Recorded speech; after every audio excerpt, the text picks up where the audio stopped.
I'm Ernesto Mourelo, Vice President of Digital News for Hearst Television, and this is Executive Session.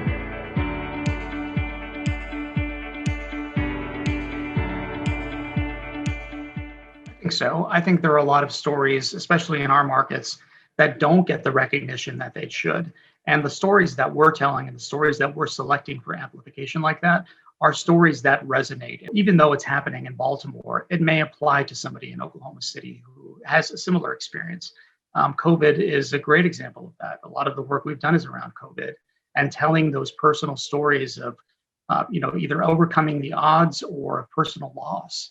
That resonates. That's not something that somebody in Albuquerque or somebody in Milwaukee isn't going to care about just because it's not from their market. Those are stories that matter and that resonate with folks. But it's also our job to make people care about stories.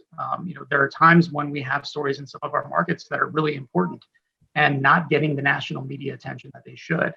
So we use the breadth of our stations and the breadth of our TV websites and apps and social media to really highlight those stories and give them the attention that they deserve, which a lot of national media isn't very good at.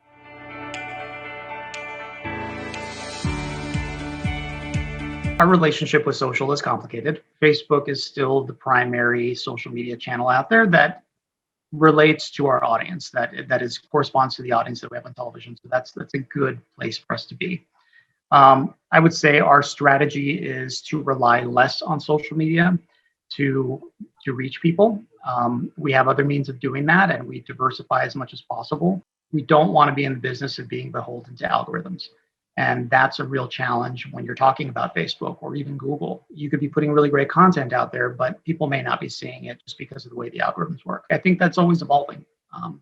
We're always taking a hard look at the efforts and the time that we're spending on the platforms and what the return on that investment is.